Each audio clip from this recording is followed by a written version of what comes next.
صلى الله عليه وسلم صلى الله على محمد صلى الله عليه وسلم صلى الله على محمد يا ربي صل وسلم.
Bismillahirrahmanirrahim. Assalamualaikum warahmatullahi wabarakatuh.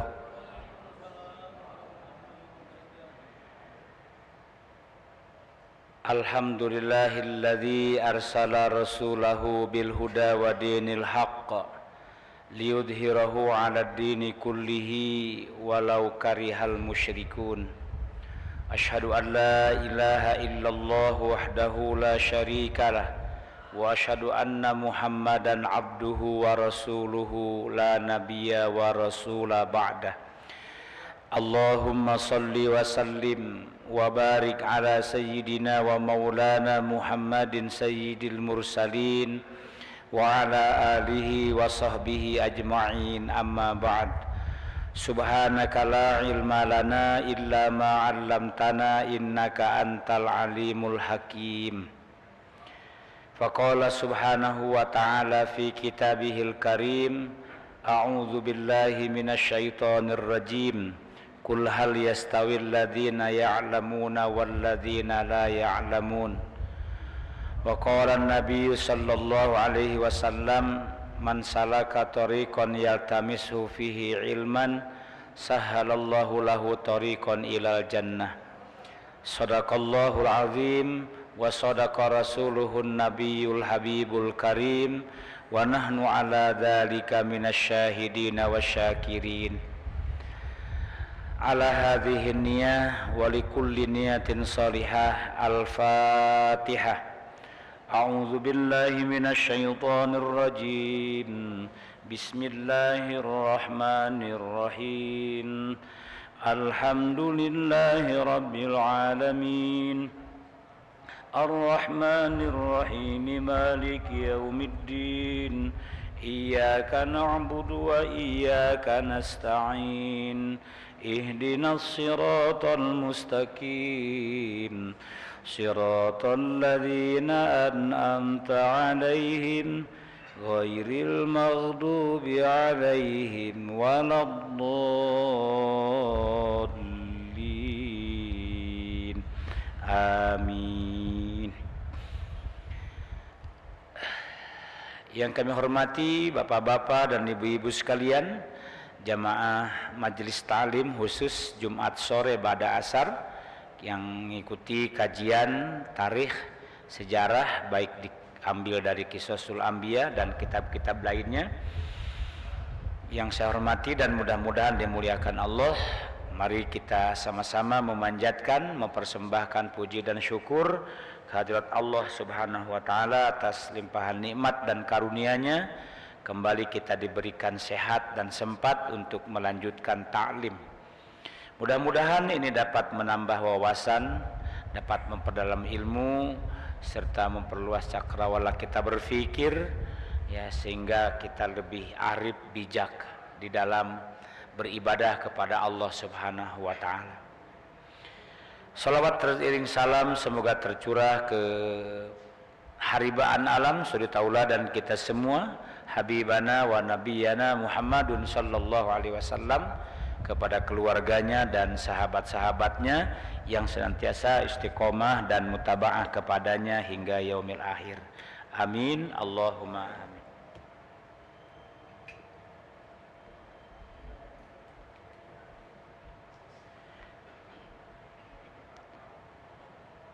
Hadirin dan hadirat sekalian yang kami hormati dan dimuliakan Allah, kita melanjutkan sesi pembelajaran kita mengkaji, menggali biografi ataupun ensiklopedi dari Imam Syafi'i rahimahullah, ya, Muhammad bin Idris Asy-Syafi'i, yaitu tentang karakteristik di dalam beliau menetapkan hukum-hukum fikih, ya, sesuai dengan masanya. Pada saat beliau itu ada banyak ulama-ulama ahli fikih dan juga ulama-ulama ahli tafsir, karena fikih merupakan produk dari tafsir. Begitu juga dengan sejarah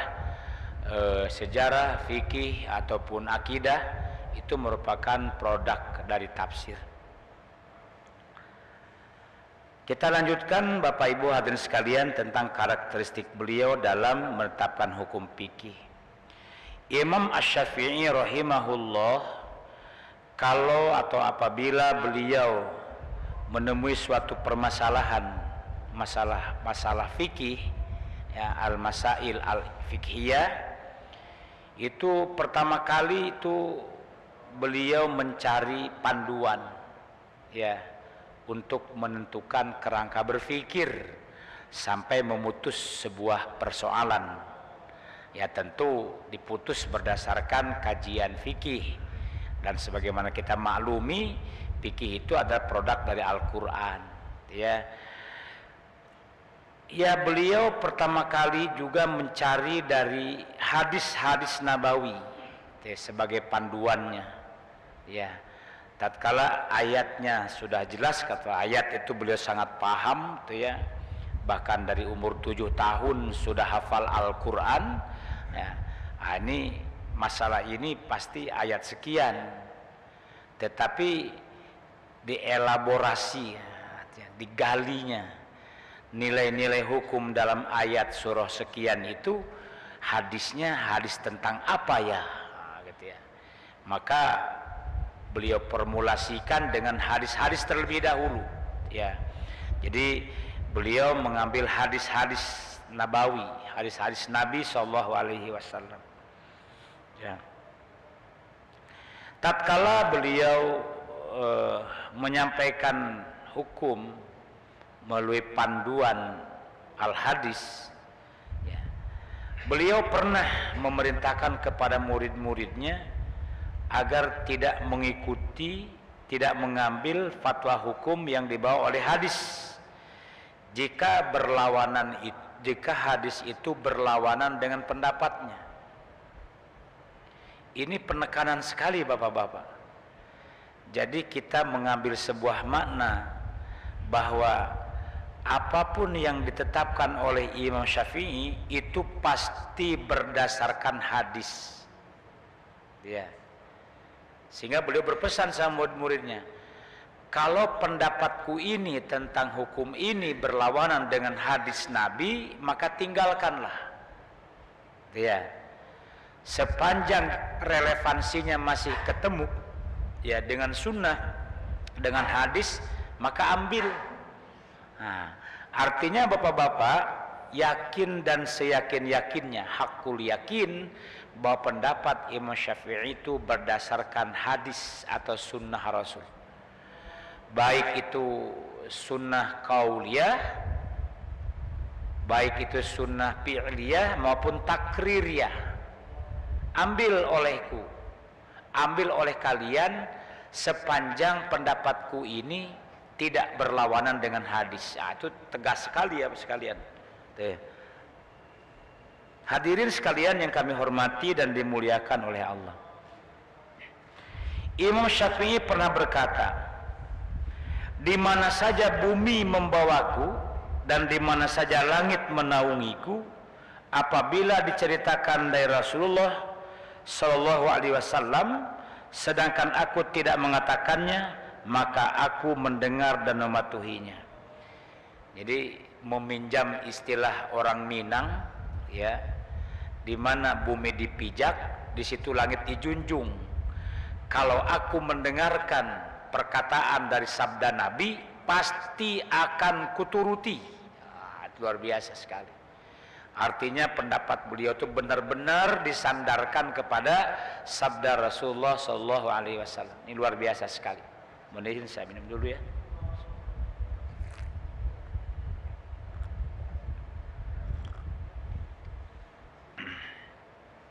Jadi sekalian, ada memang pepatah Minang terkenal ya sampai sekarang juga ya. Di mana bumi dipijak, di situ langit dijunjung. Ya. Maka Imam Syafi'i dulu pernah mengatakan, di mana bumi dipijak, di situ yang menaungi udara langit, ada perkataan dari Nabi, pasti akan kuturuti. Nah, ya.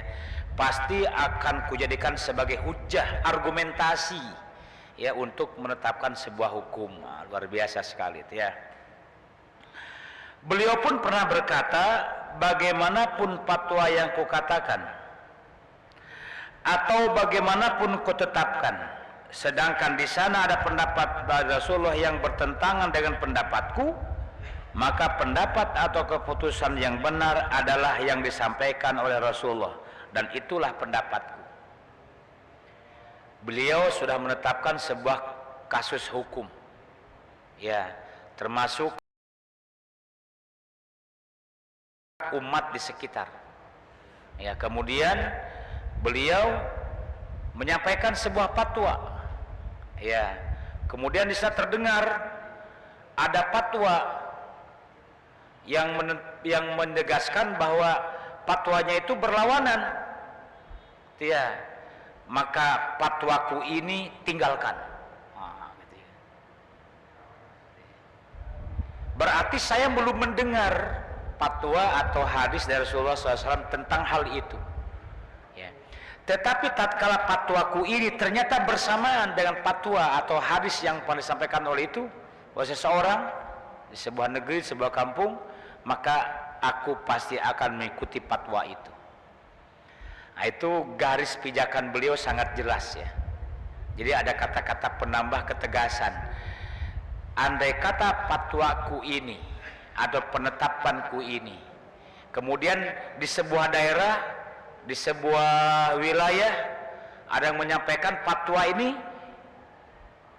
sesuai dengan hadis Rasulullah SAW, sementara fatwaku tidak sesuai, maka tinggalkanlah fatwaku ini. Ya, itu ya sekalian. Jadi terjadi ya dialektika pribadi beliau ya dalam mengistimbat hukum.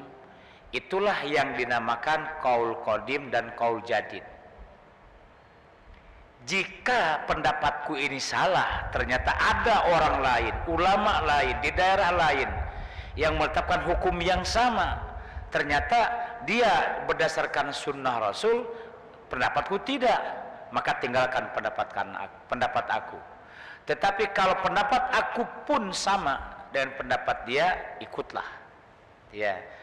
Tuh sekalian, maka ada pendapat-pendapat Imam Syafi'i yang belakangan itu berlawanan ataupun ditambahi, maka dengan qaul qadim dengan qaul jadid. Tetapi bukan seperti nasah dan mansuh dalam Al-Qur'an atau hukum yang diberikan Allah Subhanahu wa taala, itu sudah jelas. Ya, nasah dan mansuh. Ya, hukum itu dulunya hilang diadakan, dulu hukum itu ada dihilangkan, itu namanya nasah dan mansuh. Ya, di delete itu ya, bapak-bapak, ada di delete, ada dihapus tuh. Ya, kalau dihapus masih kemungkinan ada di recycling, dia ada recycling apa namanya tuh ya, didaur ulang, dikembalikan tuh bisa. Tapi kalau sudah di delete enggak bisa lagi. Ya. Coba sekalian,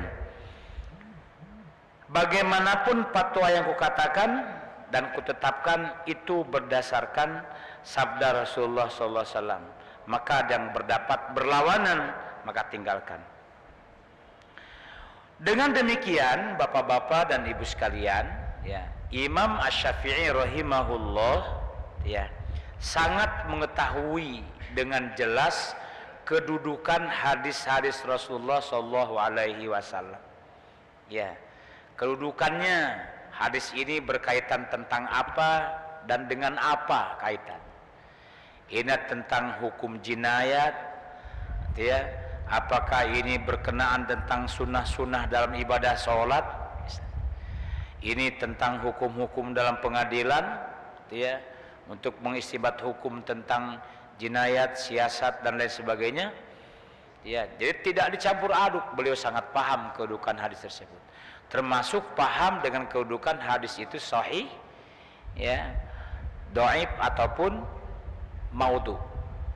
Termasuk hadis itu marfu atau tidak, ya, sampai sanadnya kepada Rasul atau terputus.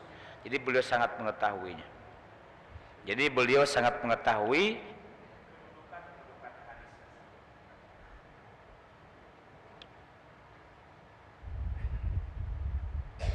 beliau sangat mendengarkan, ya, beliau sangat paham terhadap, ya, dan hafal untuk hadis-hadis tertentu yang sifatnya lebih mendalami kajian-kajian hukum tertentu. Ya, memang tidak ada riwayat mengatakan seluruh hadis yang diriwayatkan oleh Bukhari, Muslim itu hafal semua, enggak. Artinya, tetapi beliau sudah dijelaskan bahwa sangat banyak hafal hadis-hadis dan tahu kedudukannya. Itu luar biasa sekali. Kalau masalah hafal Al-Quran jangan dibicarakan lagi, ya. Sejak umur 7 tahun beliau sudah hafal Al-Quran, ya. Ada seorang ulama yang bernama Ibnu Farhun, ya, bukan Ibnu Farhan, ya, Ibnu Farhun, ya, tertulis di letterliknya begini. Ada sebuah riwayat, ada sebuah kisah, ya, Ibnu Farhun pernah menulis dalam sebuah kitab berjudul Ad-Dibajul Madahib. Kata beliau, Imam Syafi'i adalah penghafal Al-Quran dan juga penghafal hadis. Barusan sudah saya katakan, walau tidak seluruh hadis-hadis itu hafal, ya, misalnya hadis Bukhari hafal galung enggak, ya, hadis Muslim hafal gaul, tapi paling banyak dia menghafal-hafal. Jangankan Quran, hadis pun beliau adalah seorang penghafal, ya, sehingga tahu persis letak dan kedudukan hadis tersebut, diperuntukkan untuk apa hadis itu, ya, konotasi apa, asbabul wurudnya, ya. Misalnya ada kata-kata ar-rosi wal murtasi finnar, itu hadis yang terjadi di pengadilan, ya, yang nyogok dan yang disogok di neraka galuh-galuhnya. Nah, itu, ya, itu pengadilan. Ar-rosi wal murtasi finnar, al-qatil wal maktul finnar, yang dibunuh, yang membunuh di neraka. Itu ayat-ayat tentang jinayat, ya, tentang pengadilan, ya. Jadi sekalian, peruntukannya untuk apa itu beliau sangat paham. Jadi hafiz, ya. Bahkan beliau sanggup luar biasa sekali, ya, menghafal kitab Al-Muwatta, ya, dalam waktu 9 malam. Kita hanya mengucap subhanallah, ya, Allahu Akbar, ya. Beliau sanggup menghafal kitab Al-Muwatta dalam waktu 9 malam saja, ya. Kita ngapal satu kalimat aja. Allah subhanallah, ya. Ini kitab Al-Muwatta, Al-Muwatta kitabnya Imam Malik. Waduh, segitu tebal, segitu luasnya, hafal hanya waktu 9 malam. Memang Allah melebihkan pikirannya yang brilian kepada beliau, ya. Sangat-sangat cerdas sekali, ya, sangat encer sekali otaknya, luar biasa. Oh iya, berulang kali kita sampaikan, 7 tahun sudah hafal Quran, ya. Perjalanan Mekah Madinah 14 kali hatam Quran. Di perjalanan aja hatam Quran. Jadi perjalanan helaan napas itu untuk baca Quran. Ya. Perjalanan Mekah Madinah menghafal, membaca Quran dengan cara hafalan itu 14 kali tamatan. Kita kadang-kadang baca qul huwallahu ahad kelupuan.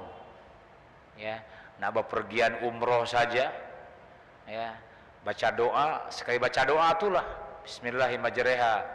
Subhanalladzi sakhkhara lana hadza wa ma kunna lahu muqrinin wa inna insyaallahu bikum lahikun. Atau bismillahirrahmanirrahim wa mursaha inna rabbi laghafurur rahim. Mungkin ayat-ayat pendek, surah pendek, dan itu lupa tidur sampai di Mekah. Ya, ini luar biasa. Beliau 4 kali hatam Quran. Oke lah, kalau naik unta mungkin 10 hari, naik kuda 10 hari. Ya, 14. Berarti hampir semalam 2 kali hatam Al-Quran. Gitu ya. Ya, katakanlah kalau sekarang ya Mekah Madinah 460 jam. 4 jam setengahan. Karena jauhnya 460 kilo. Itu ya Bapak sekalian. Ya, katakanlah ya juz amma lah kira-kira begitu, itu sudah sangat lumayan. Jadi sangat tidak ada bandingannya ya dengan kita orang-orang awam dengan ilmu beliau yang sangat luas dan sangat paham. Al-Muwatta aja hafal sampai 9 malam. 9 malam udah hafal. Kemudian ada lagi seseorang yang bernama Muhammad bin Al-Hasan. Muhammad bin Al-Hasan pernah berkata, jika para ahli hadis bercakap-cakap, maka percakapan mereka melalui lidah Syafi'i. Ya. Al-Hasan bin Muhammad Az-Za'farani berkata, para ahli hadis tertidur dan Imam Syafi'i menyadarkan mereka. Maka mereka pun sadar dan dikatakan kepada Ibnu Huzaimah, adakah di antara hadis yang benar yang tidak dituliskan oleh Imam Syafi'i dalam kitabnya? Jawabannya tidak.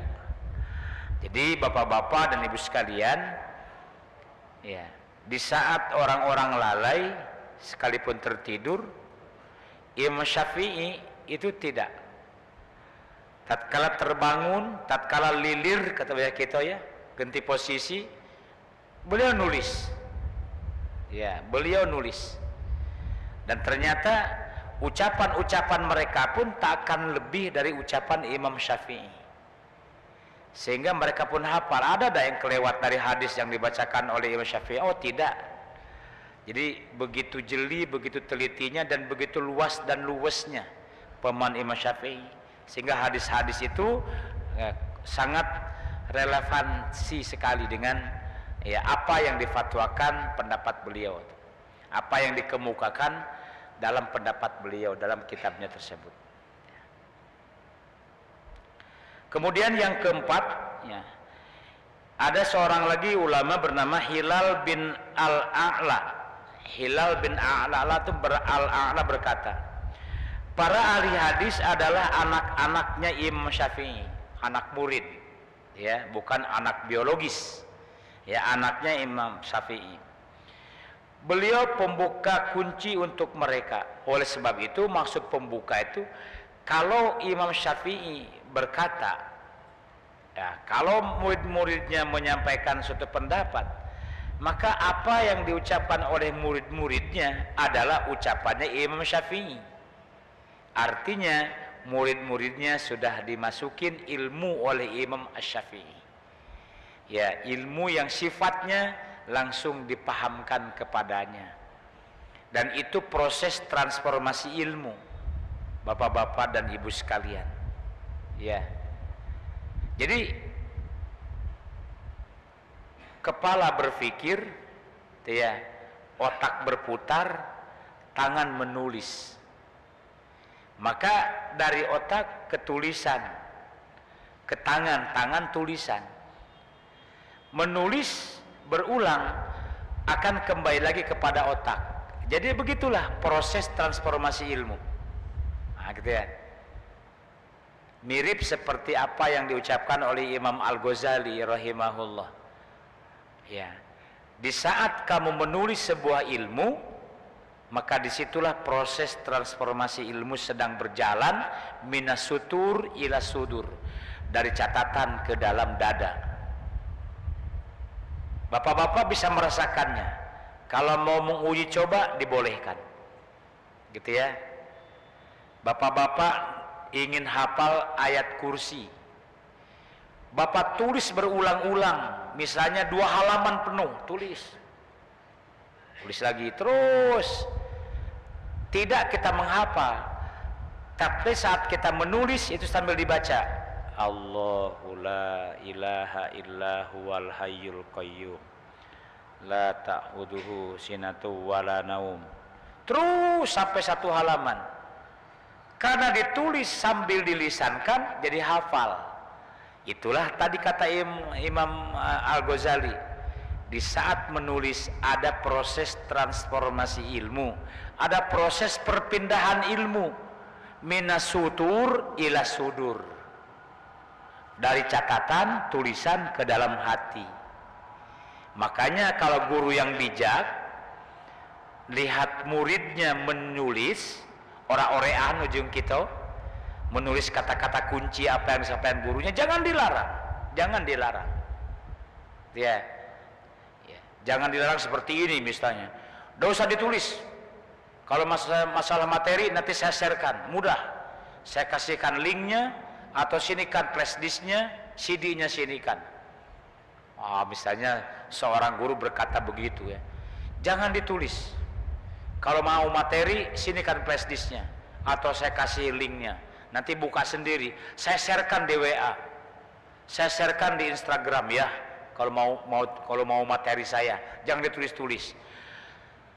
Guru yang bijak tidak akan berkata begitu. Dia akan membiarkan muridnya berbuat ore-orean. Kenapa? Di saat dia berbuat tulisan, ada proses perpindahan ilmu dari dalam tulisan, dari tulisan ke dalam dada. Ya, minas sutur ila sudur. Ya. Itu yang dipraktekkan oleh Imam Syafi'i. Sehingga apa yang disampaikan muridnya itulah ucapan Imam Syafi'i. Gitu ya sekalian. Jadi apa yang disampaikan oleh murid-muridnya itulah yang disampaikan oleh Imam Syafi'i rahimahullah. Dan Imam Syafi'i katanya adalah sebagai pembuka ilmu, ya, pembuka kunci ilmu. Itu kata Hilal bin Al-A'la. Kemudian berikutnya sekalian ada lagi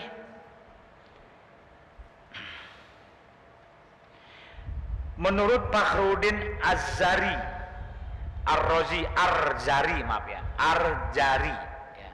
Jadi Fakhruddin Ar-Zari, Imam Syafi'i kata beliau adalah berhak dinamakan pembantu hadis. Kenapa pembantu hadis? Kalau diucapkan awal hadis, maka berikutnya dia paham. Itu hadis tentang anu dengan riwayat si anu. Jadi luar biasa kan. Jadi Imam Syafi'i itu kalau disebutkan awal hadisnya, maka selanjutnya dia paham dan hafal ya. Mungkin kalau kita sekarang bilang sesuatu hal yang tak masuk akal ya, Al-Muwatta 9 malam hafal, hadis disebutkan awalnya langsung belakangnya udah kebacalah itu. Innamal a'malu binniyat, sudah tentang niat itu. Awalnya baik, innamal a'malu binniyat, ujungnya lanjut deh, innamal a'malu binniyat wa innamal likulli imrin ma nawa, faman kanat hijratuhu lidunya, faman kanat hijratuhu ilallahi wa rasulihi fa hijratuhu ilallahi wa rasulihi, wa man kanat hijratuhu lidunya yusibuha aw imra'atin yankuha fa hijratuhu ila ma hajara ilaihi. Terus apa? Pangkalnya diucapkan di awal, ujungnya langsung tahu. Gitu sekalian. Itu jadi bukan hanya hafal di lisan, tetapi sudah dimaknai dalam pikiran. Seperti itu. Kemudian Fakhruddin juga pernah bilang, ya, bahwa Imam Syafi'i, ya, pada zaman Imam Syafi'i terbagi menjadi 2 golongan. Ya, pada zaman Imam Syafi'i itu pola pikir manusia itu ada 2 golongan. Yang pertama ahli fikir, yang kedua ahli hadis. Dan orang yang memiliki kedua-duanya hanya Imam Syafi'i. Dia ahli fikir dan ahli hadis. Ini relevansinya seperti yang barusan Bapak-bapak sekalian. Ya, dia berfikir langsung ke situ gitu ya. Itu namanya orang terbuka, ada ahli fikir, ada ahli hadis. Kalau Imam Syafi'i ahli fikir ya ahli hadis. Nah, gitu ya. Jadi luar biasa. Jadi beliau penghafal hadis Rasulullah juga dipikirkan dengan penetapan hukumnya. Maka ya ada sebagian orang yang tidak memiliki keahlian selengkap Imam Asy-Syafi'i, ya. Kalau berdialog dengan orang-orang ahli fikir, ya mungkin masuk. Tapi tatkala digabungkan dengan ahli hadis, maka Imam Syafi'i dijadikan narasumbernya, ya. Apalagi hadis-hadis itu tidak sembarangan dipakai di mana tempat, tetapi peruntukannya dipakai. Oh, hadis-hadis ini beliau kumpulkan khusus memfatwakan tentang keutamaan zikir. Hadis ini tentang keutamaan sholat sunnah, sholat apapun namanya. Nah, ya. Nah, beliau sanggup mengolah, ya, memposisikan hadis-hadis tersebut untuk dijadikan sebagai landasan hukum dalam beliau menyampaikan fatwa dan pendapatnya. Di saat terjadi dialog atau katakanlah debat dengan mereka, yang beliau debat dengan ahli hadis, tapi mereka tidak ahli pikir. Kapan datang Imam Syafi'i, mereka kalah, ya, tercengang mereka, ya. Beliau berdebat dengan ahli fikir, tapi tatkala berbenturan dengan hadis, maka disampaikan hadisnya begitu terus, maka orang-orang tercengang lagi, mun bahasa terbelalak matanya, ya, sama-sama mengucap subhanallah. Alangkah pinternya orang ini, kira-kira model itu, ya. Itu kelebihan Imam Syafi'i rahimahullah. Jadi debat dengan orang ahli fikir, dia ahlinya. Berdebat dengan ahli hadis, dia ahlinya, ya. Apalagi orang berdebat ahli fikir tapi tidak ahli hadis, tapi dia lengkap, ya, maka semua pada tercengang, ya. Kemudian selanjutnya hadirin sekalian yang kami hormati dan dimuliakan oleh Allah, Imam Asy-Syafi'i rahimahullah adalah seorang yang mengetahui hadis-hadis Rasulullah dengan persyaratan yang beliau tetapkan. Beliau mengetahui adab-adab berdebat, ya, dan berdiskusi. Lisan beliau fasih serta mampu mengalahkan argumentasi lawannya dengan hujah argumentasi yang nyata dan faktual, ya, aktual dan faktual. Aktual, ya, sesuai dengan kekinian saat itu, ya, kekinian saat itu. Faktual berdasarkan hadis yang tak bisa dibantah, yang tak terbantahkan, ya.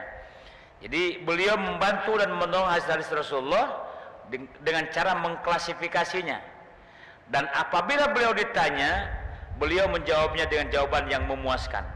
Oleh sebab itu lumpuhlah orang-orang ahli fikir yang selama ini hanya berpedoman tentang fikir.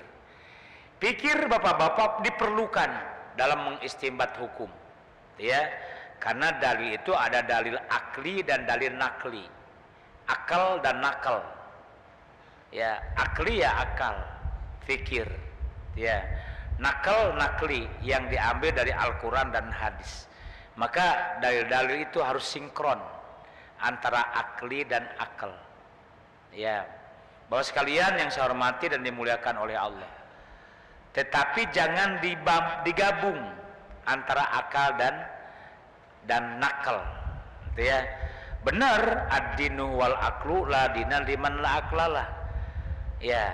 Agama itu adalah akal, dan dianggap tidak beragama orang yang tidak berakal, ya.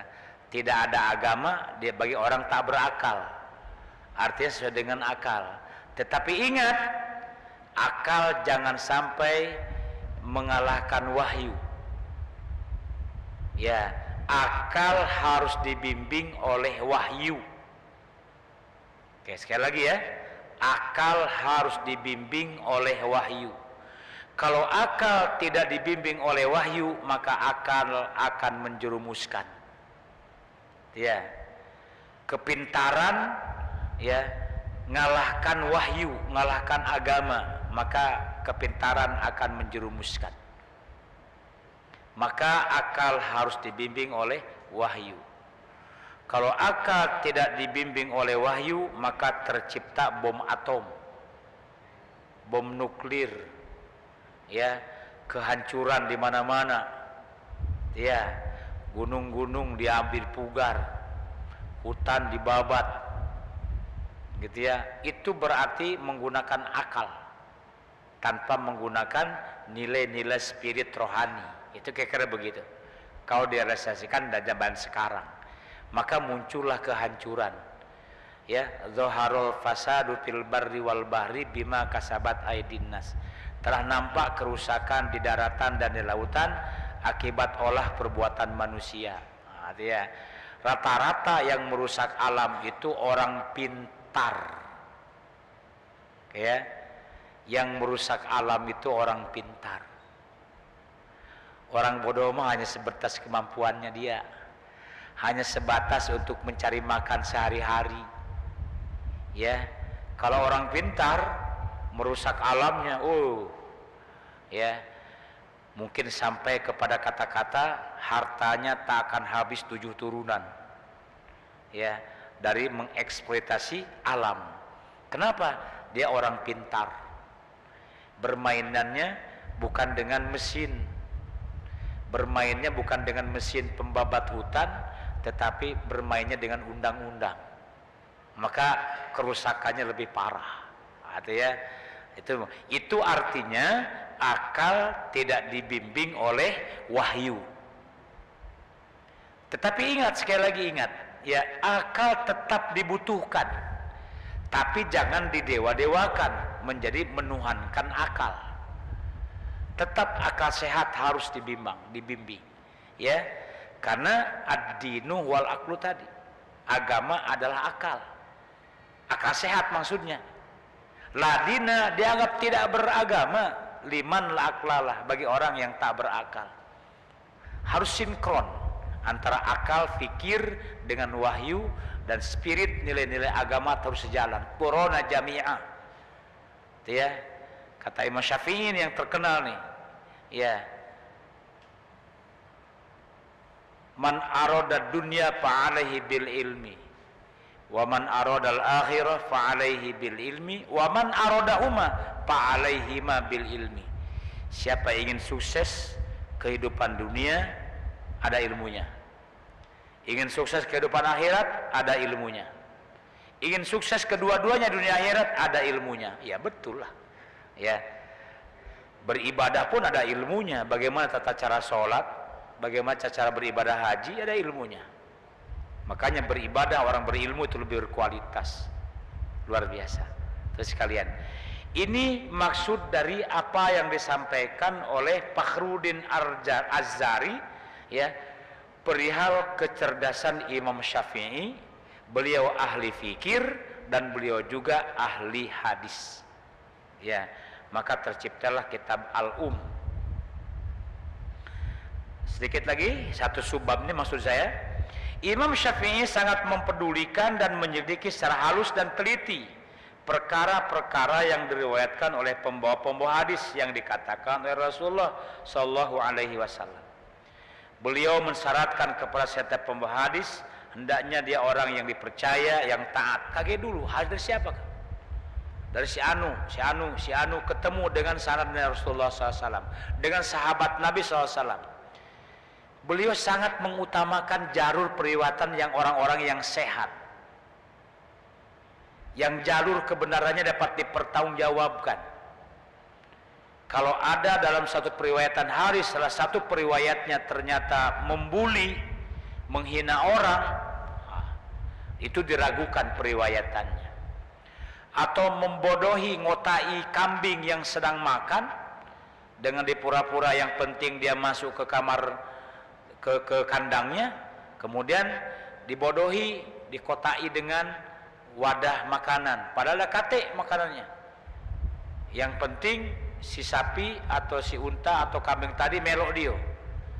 Karena kambing ikut seolah-olah tuannya sedang memberikan makanan, maka ngikut.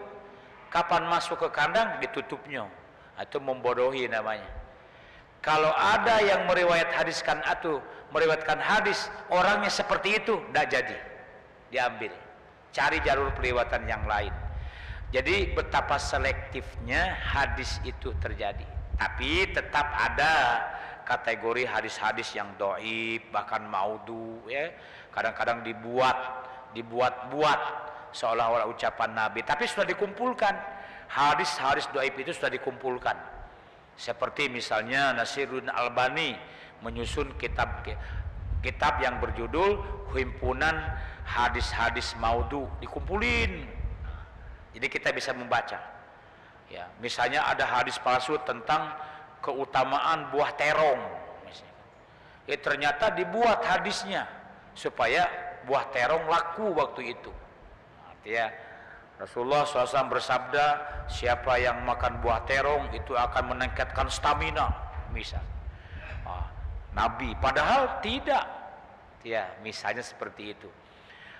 Siapa meriwayatkannya? Namanya palsu. Orang-orang tidak ada yang meriwayatkan hadis itu. Ya, tetapi kalau bapak-bapak membaca kitab-kitab hadis dari kutubus sita, itu annya, muhaddisnya, mu'an-annya, ya, hadasanaannya itu terus jelas sampai kepada matan, sampai kepada marfu sahabat. Gitu ya. Jadi sekalian yang saya hormati dan dimuliakan oleh Allah. Kemudian ini Imam Syafi'i rahimahullah, ya, beliau pun di samping Al-Quran dan hadis, ijma para ulama juga beliau jadikan sebagai penguat hukumnya. Apabila dalam Al-Quran tidak ada, hadis tidak ada, ijma para ulama ditetapkan. Itu paling banyak, ya, paling banyak kita mendengar ijma. Makanya sering kita dengarkan Al-Quran, hadis, ijma dan qiyas. Ijma itu kesepakatan, konsensus para ulama-ulama. Ya, masa kita mau zakat fitrah, ya, sama dengan orang Mekah? Dekati lah. Apa? Kurma, gandum, misalnya, kan? Maka di ijma, kias, ya, dikiaskan. Sudah, itu namanya makan pokok. Ya, makan pokok di kita bukan gandum, bukan kurma. Makan pokok kita beras, ya, ya. Dan sekarang, ya, mungkin saja suatu saat makanan pokok orang Arab jadi beras. Mungkin siapa tahu ya, ada tahu, wallahu alam. Namanya juga berproses dunia ini. Maksud saya, kalau zaman dulu kita mau makan kurma, susah sekali. Kadang-kadang ada kurma bulan puasa, itu pun sudah, ya, kelamaan di kapal mungkin, ya, dan dimasukkan ke dalam karung goni, ya, udah bercampur dengan pasir-pasir, dengan goni itu, ya, ya, karung goni itu yang serat-serat tuh nempel-nempel di kurma itu zaman dulu, kan. Sekarang bukan bulan Ramadan lah, banyak kurma di mana-mana, gitu ya. Sekarang pun ada, bahkan bisa pesan lewat online, dikirim langsung dari Tunisia, dari mana, gitu ya.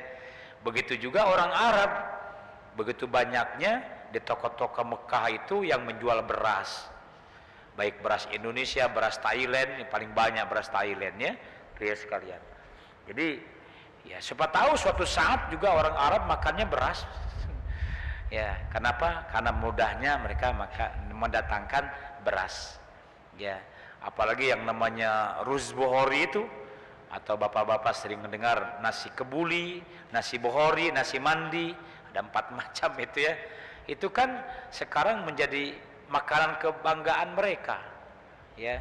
Nasi kebuli, nasi mandi, nasi bohori itu, ruz bohori, kesok orang-orang Arab itu makan. Ya, walaupun mereka tetap makan gandum, gitu ya, dari kue. Maaf agak sedikit melebar, tapi tidak masalah. Itu tentang ijma, pasti, ya, ijma itu. Maka Imam Syafi'i menggunakan ijma dan qiyas dalam penetapan hukum fikihnya. Gitu ya, sekalian. Baik bapak-bapak dan sekalian yang kami hormati dan dimuliakan oleh Allah, karena masih sekali panjang, ya, kisah beliau ini, ya, sangat aspiratif sekali untuk kita praktekkan di kita ini. Kenapa? Ya, sangat menginspirasi di dalam hal penetapan hukum. Beliau sangat bijak sekali. Ya, walaupun ada sebagian kelompok lain yang agak sedikit menyepelekan. Ya, Imam Syafi'i itu terlalu jelimet, terlewat hati-hati. Saking terlewat hati-hatinya, jadi kami berat melakukannya. Ada yang berpendapat demikian, ya. Tapi sebenarnya tidak, justru menurut saya ringan. Ya. Saya ambilkan contoh saja ya, contoh. Fatwa hampir seluruh ulama yang membolehkan tayamum di pesawat, di mobil, dimanapun ada tanah, dimanapun ada debu, maka sah hukumnya. Silakan tempelkan di dinding kabin kapal.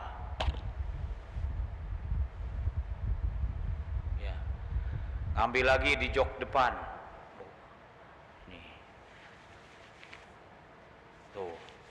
Kenapa? Semua berpendapat di sesteril apapun tempat ada debu. Nah, ya, itu pendapat para ulama. Kalau Imam Syafi'i enggak. Itu yang katakan berat itu begitu. Coba kita lihat apa kata Syafi'i. Beliau menafsirkan kalimat sa'idan thayyiban. Ya, tayamum itu harus dengan tanah yang suci, tanah yang baik, tanah yang tidak tercampur dari zat lain seperti zat-zat lain. Ya, mungkin tai kuda kalau berjalan itu banyak berterbangan, harus benar-benar dari tanah. Beliau menafsirkan kalimat sa'idan thayyiba, tanah yang baik, itu tanah yang tak tercampur dengan yang lain. Jadi bagaimana? Nah, ini kata orang beratnya. Ambil tanah, asli tanah sebesar seujung kelingking, sebesar kelereng yang paling kecil itu aduh. Ambil tanah. Ya, diratoke di atas piring. Jemur. Tidak akan lama Pak, sebentar ya, keringkan, jemur, dikeringkan. Udah itu diratokan lagi dengan sendok tuh, diayak dengan ayakan yang lembutan, diayak, ya, disimpan di atas nampan atau piring, diayak. Udah buang, pokoknya lembut sekali dan hampir tak nampak. Diratokelah. Ambil sapu tangan handuk yang kecil atau sapu tangan biasa, tempelkan di atas debu yang tadi sudah disaring tadi, tempelkan. Dibalik, tempelkan. Dikebutkan. Jadikan 4 lipatan, masukkan ke dalam saku, bawa beperjalanan. Ya. Silakan bertayamum di situ berulang kali boleh. Orang lain numpang boleh. Luar biasa. Apakah berat? Justru jadi ringan. Nah, dibalik kehati-hatian, justru ada keringanan di situ. Tinggal buka, taruh di meja pesawat, kita taruh di situ, kemudian tayamum di tangan. Kemudian ambil lagi. Kan begitu. Jadi ambil, memanfaatkan debu yang di tangan kiri untuk tangan kanan. Nah, ini tidak akan tersentuh tuh. Nah, baru debu yang ini untuk tangan kiri. Selesai, lipit lagi masuk, sholat di pesawat. Apakah berat? Oh, justru ringan. Tapi tatkala ini kita sampaikan, misalnya di jamaah haji yang akan berangkat, berat 3 Ustaz katanya. Masih banyak ulama-ulama yang lain berpendapat dimanapun ada debu, ya silahkan, ya. Tidak apa masalah, memang ada fatwanya, ya.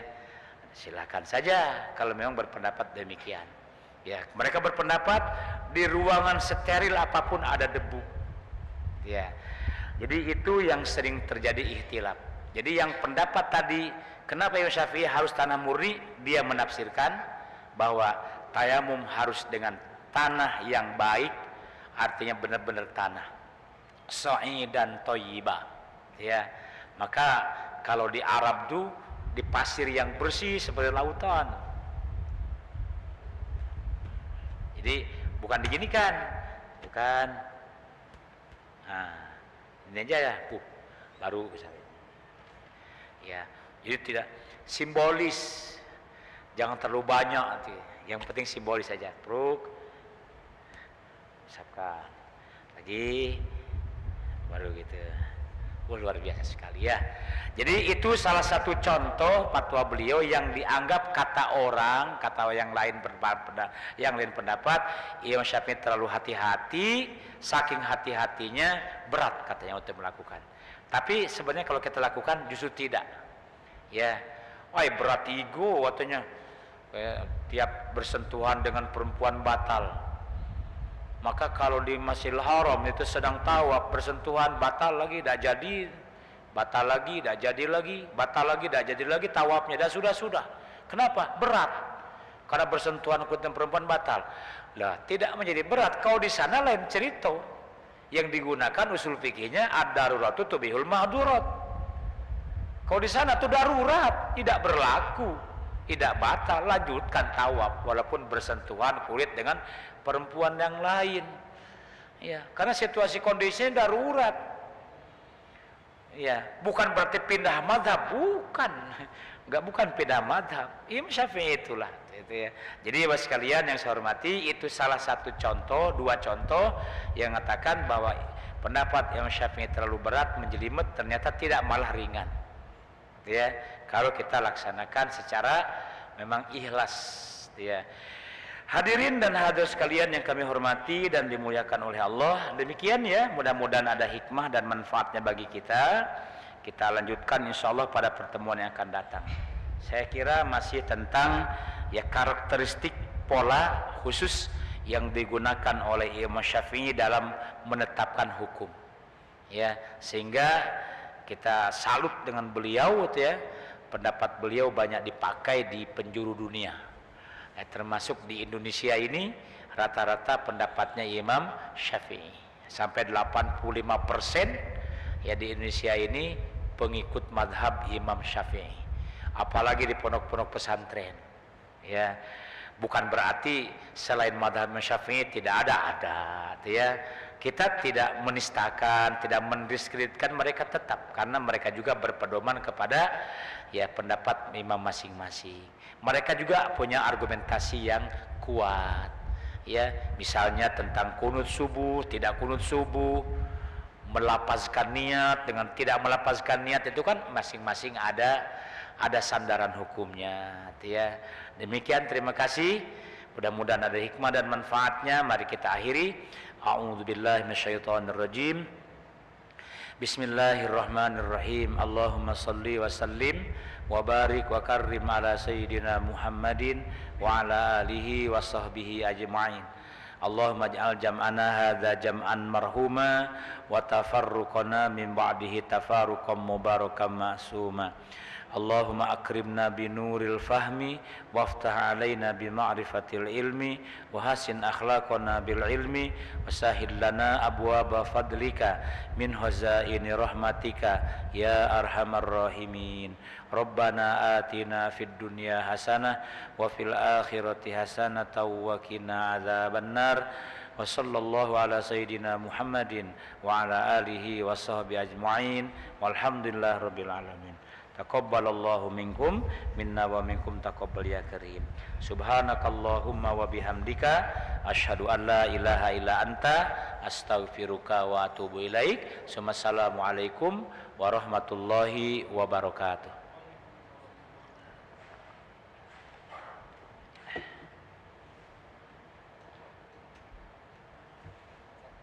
Kasih.